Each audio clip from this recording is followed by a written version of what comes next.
ทำให้เห็นเป็นตัวอย่างมีค่ายิ่งกว่าคำพูดใดๆเด้มีค่ายิ่งกว่าคำสอนเพิ่นว่าคือเฮ็ดให้เห็นเป็นตัวอย่างเฮาก็เห็นอยู่แล้วแหมคนคุยกันเว้ากันผู้นั้นดีสารือกันอ่าผู้นั้นดีแบบนั้นผู้นี้ดีแบบนี้แต่ว่าบ่เคยเห็นตัวอย่างบ่เคยไปเบิ่งหรือว่าความดีอยู่ที่ใจมันบ่เห็นดอกอยู่ที่ใจมันต้องแสดงออกมาทางกายและวาจาและมันต้องแสดงออกมาทางรูปวัตถุ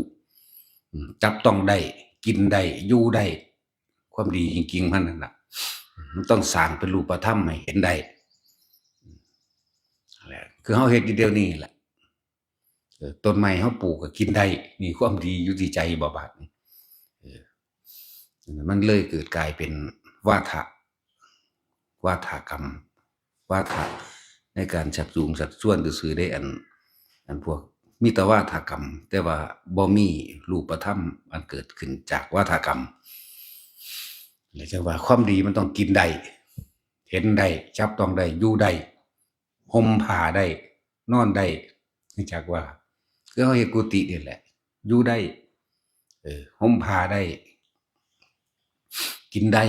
นี่เป็นอาหารเป็นสิ่งต่างๆที่พวกเฮาเฮ็ดเอาไว้นี่แหละนี่ต่างหากจึงบอกว่าที่พระพุทธเจ้าเพิ่นเน้นย้ำว่าอย่าเชื่อ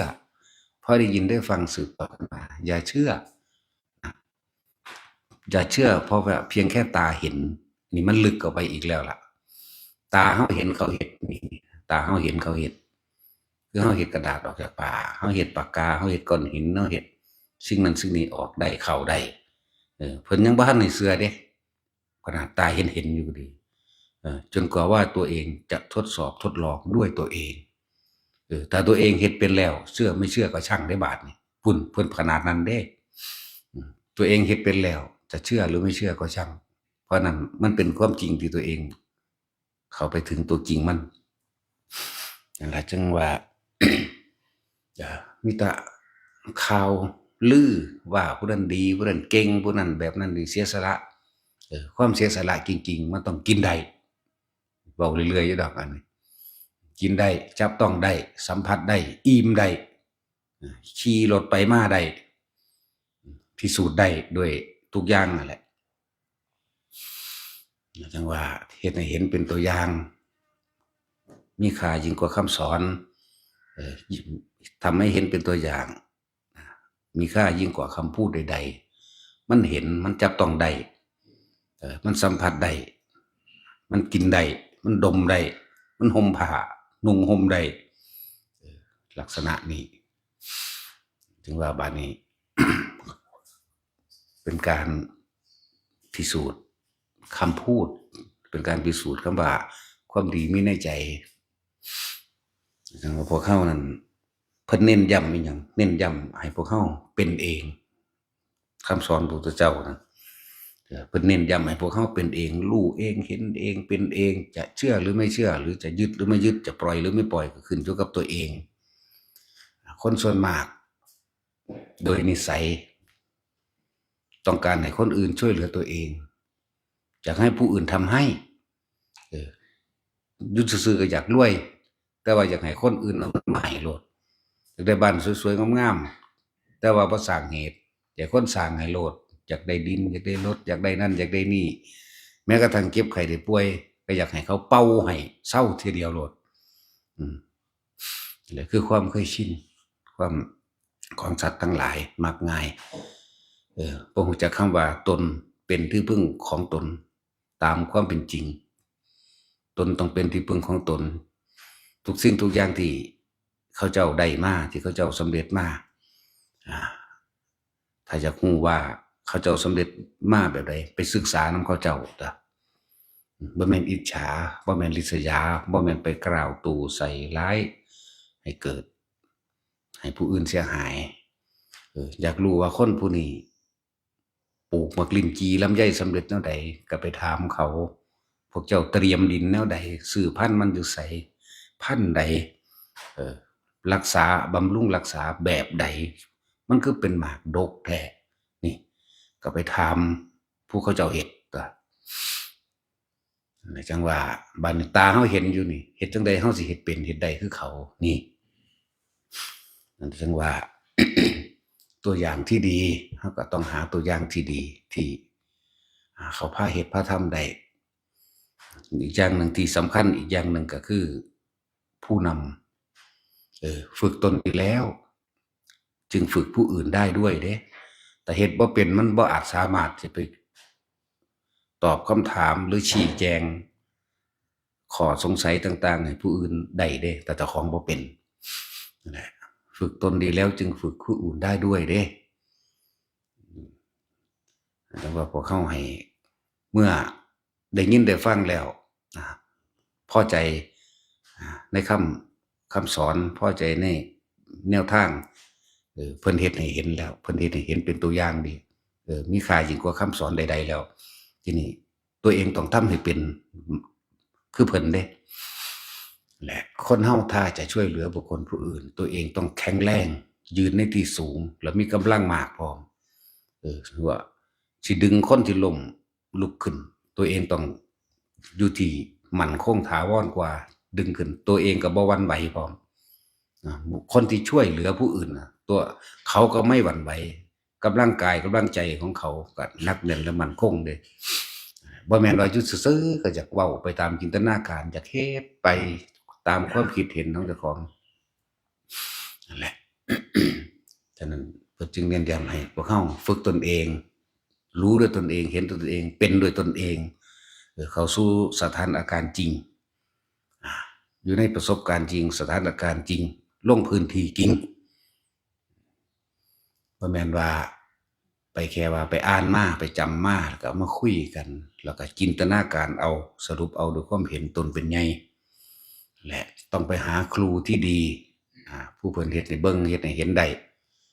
หลายๆอย่างที่เพิ่นแก้ข้อสงสัยได้ทุกอย่าง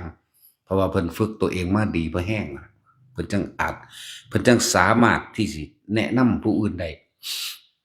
นั่นแหละแนะนำผู้อื่นได้เพราะว่าเพิ่นเป็นแล้วเด้บ่ค่าบ่ของจักอย่างพวกเฮาก็เหมือนกันถ้ายังไม่รู้แจ้งอย่าเพิ่งแสดงหรือดลเดาเอาตามความเห็นของตนไปตอบเขาเด้ถ้ายังไม่รู้แจ้งคือยังบ่เป็นด้วยตนเองแหมว่ามันจำมาเขาว่าแบบนั้นเขาว่าแบบนี้หรือแบบนั้นแบบนั้นมันเดาเอาซื่อๆของเฮามันเฮ็ดเป็นเบิดทุกอย่างแล้วเด้เขาจังบอกเฮ็ดแบบนี้เป็นเริ่มต้นแรกซะก่อนทรงชาญเจริญชาญนิ่มนวลอยู่นี่เฮ็ดกระดาษออกมาเฮ็ดแบบนี้เฮ็ดแบบนี้แบบนี้เฮาบ่จับนำเลยไปเฮ็ดเอาเองนี่นั่นแหละในการภาวนายิ่งเป็นตัวลึกละเอียดกว่าไปรู้ไปเห็นเกิดสภาวะปรากฏการณ์หรือความรู้สึกในกายเกิดร่างกายโยกร่างกายสั่นไหวเกิดเหมือนว่ากายมันรัดเข่าหัดเข่าตัวเกร็งกึกเป็นแบบใดคือหยังนี่เฮาเป็นมาก่อนเป็นร้อยๆพันๆเป็นหมื่นๆเดือนแล้วมันก็แก้ได้กับตัวคนมันเป็นแหละหลายๆอย่างที่เขาไปเห็นในภายในนี่เรื่องละเอียดเข้าไปอีกบ่แม่นเรื่องที่เดากันเด้แนวมันเดาบ่ได้ ตำราเพิ่นเขียนไว้ให้นัยยะไว้เฮาก็พิสูจน์ซะก่อนอย่าเพิ่งเอาตำรามาตัดสินแล้วก็อย่าเพิ่งเอาคำตัดสินที่คิดขึ้นจากตัวเองเป็นเองประสบการณ์ตัวเองซะก่อนหลายๆอย่างฝึกตนดีแล้วนี่จึงฝึกผู้อื่นได้ด้วยตัวเองแข็งแรงแข็งแกร่งดีแล้วจึงจะช่วยเหลือผู้อื่นที่ล้มให้ยืนขึ้นได้ตัวเองต้องยืนอยู่ในที่มั่นคงแข็งแกร่งแล้วก็บ่หวั่นไหวแหละเหมือนเฮาสิแบ่งปันสิ่งใดนั่นแหละตัวเองต้องมีสิ่งนั้นเสียก่อนบ่แม่นแนะนำให้ไปขอผู้อื่นมีเงินเขามาขอเงินเฮาก็มีหลายล่ะจังให้จังซี่นะบ่แม่นบ่มีแต่ว่าอ้างว่ามีให้เขามาถ้าเขามาขอบ่มีให้เขาหลายอย่างที่อยากให้ทุกคนรู้เอาเองเห็นเอาเองเป็นเอาเองมันจังบ่ข้องบ่คาบ่สงสัยที่ฝึกที่สอนให้นี่หลายๆอย่างที่ทุกคนที่เข้ามาในนี่แต่ว่ามาหาหลวงพ่ออันนี้ก็คืออยากให้ได้แนวทางวิธีที่ตัวเองฝึกได้เฮ็ดได้ให้เฮ็ดให้มันเป็นมื้อนี้ มันไม่แม่นของง่ายปานใดเด้บางคนแสวงหา3 4 50 ปีจนตายไปแล้วบ่รู้บ่เห็นก็มีแต่ว่าถ้ามานี่ให้ได้มื้อนี้ได้เดี๋ยวนี้มันสิเสียเวลาส่ำใดตลอดชีวิตแม่นบ่ล่ะที่แสวงหาธรรมแสวงหาความสงบแต่ว่าบ่เคยเห็นทางแห่งความสงบและวิธีที่ทำให้ตนเองสงบได้คือเว้าเรื่องฌานก็เว้าไปตามหนังสือวิตกวิจารปิติสุขเอกตาแต่ว่ามาณสถานที่นี้เฮาสี่บอกความรู้สึกลมแบบนี้ความรู้สึกเย็นนิ่มนวลบนกลางหน้าผากแบบนี้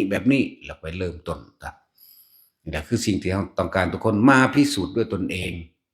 มาพิสูจน์เฮ็ดเองเป็นเองแล้วจะเชื่อหรือไม่เชื่อก็ช่าง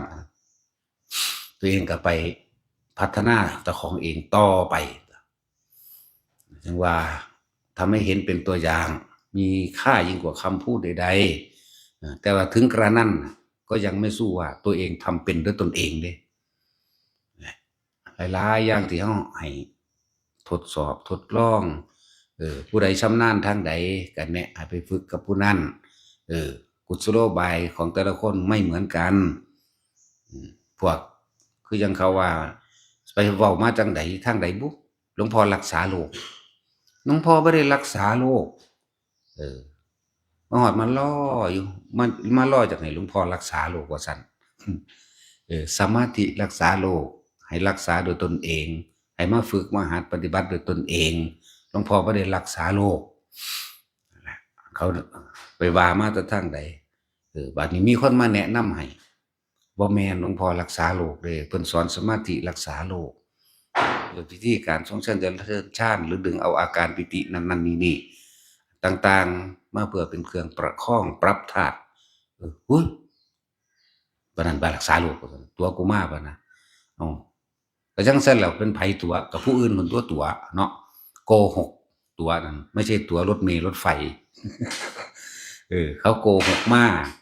ผู้อื่นพุ่นเด้บ่แม่นหลวงพ่ออันนี้เด้บ่ได้เฮ็ดหยังให้ไผได้เด้มีแต่บอกให้เฮ็ดเอาอย่าลืมบุญเก่าให้ไผบ่ได้บารมีเก่าให้ไผบ่ได้ชัดเจนปานนั้นตัวทำเอาเองแต่ว่าบอกวิธีทำให้ทำได้ให้ทำเอาเองบ่ได้เอาบุญให้ไผได้บ่ได้เอาบารมีให้ไผได้ถ้ามีเงินหลายเอาเงินให้ได้อยู่ถ้ามีหมกม่วงหลายก็เอาให้ได้หมกม่วงบ่มีแมงมันเอาให้ได้แล้วเว้าให้มันชัดเจนจะพากันว่าหลวงพ่อรักษาโรคบ่ได้รักษาให้พวกเจ้ารักษาเอาเองเจ้าของเกิดมาเองป่วยเอาเองสิผู้ใดมารักษาเจ้าของบ่รักษาตัวเองนั่นแหละเมื่อมาเกิดเองก็ต้องหาวิธีไม่กลับมาเกิดเองตัวเพิ่นก็ได้แต่แนะนำให้ซื่อๆเด้จังว่าทุกคนให้รักษาความคิดของเจ้าของให้มันอยู่ในกายเด้อกายเวทนาจิตเวทนากายเฮาสิเห็นสภาวะโดยธรรมเองดอกแต่สิ่งใดสิ่งหนึ่งมันกระทบกระทั่งเกิดขึ้นอย่าเสียดายความคิดทิ่มให้เบิดเข้าใจบ่ล่ะแต่ว่าเอาร่างกายเอาความรู้สึกในกายเฮาเป็นเครื่องยึดตนเองไว้ก่อนลมหายใจหนึ่งเป็นตัวยึดเพื่อสิทิ่มความคิดอย่าเสียดายความคิดอย่าคิดอย่านึกอย่าปรุงอย่าแต่งไปเรื่องนั้นเรื่องนี้หลายมันก็เกิดอารมณ์เป็นตัวภพทิฏฐุปาทานศิรพัตตุปาทานกามุปาทานอัตตะวะทุปาทานเป็นเหตุเป็นปัจจัยให้มันเกิดภพกรรมภพรูปภพอรูปภพมันจึงมาแยกออกไม่พอใจมั่งไม่พอใจมั่งเนี่ยแต่ว่าเฮาบอกภาษาเฮามันเข้าใจง่ายๆความคิดใดก็ช่างที่คิดไปแล้วมีอารมณ์พอใจไม่พอใจความคิดอันนั้นเป็นภพความรู้สึกอันนั้นเป็นภพได้เกิดขึ้นแล้วแต่ตายตอนนั้นก็ไหลไปตามความรู้สึกที่มันพอใจหรือบ่พอใจแล้วมันก็จังมาแยกโกรธลงนรกโลภกังวลต่างๆก็ไปเป็นเปรต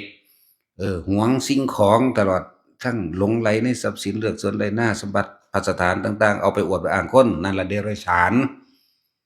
อารมณ์ดีคิดอยากให้ทานถึง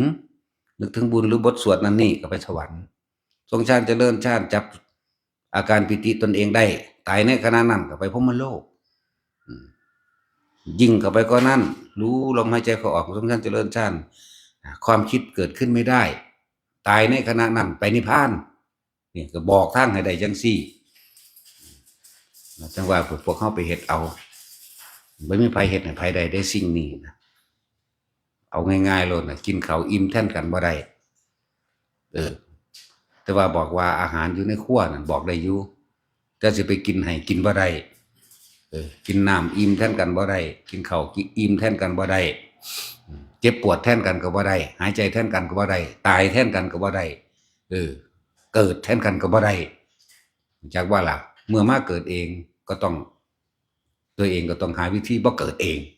แต่ว่าเพิ่นแนะให้ซื่อๆรู้แกงทางเบิดแล้วแหละบอกมันชัดเจนโลดถ้าบ่รู้แกงทางบอกบ่ได้สอนบ่ได้จักว่าล่ะซอยคนบ่ได้แต่บ่มีนั่นแหล้วถ้าเฮาบ่มีสิ่งใดเฮาสิเอาหยังไปซอยไผถ้าเฮาบ่รู้สิ่งใดวิชาความรู้อันใดเฮาสิเอาหยังไปสอนเขาเข้าใจบ่ล่ะเอาล่ะพอ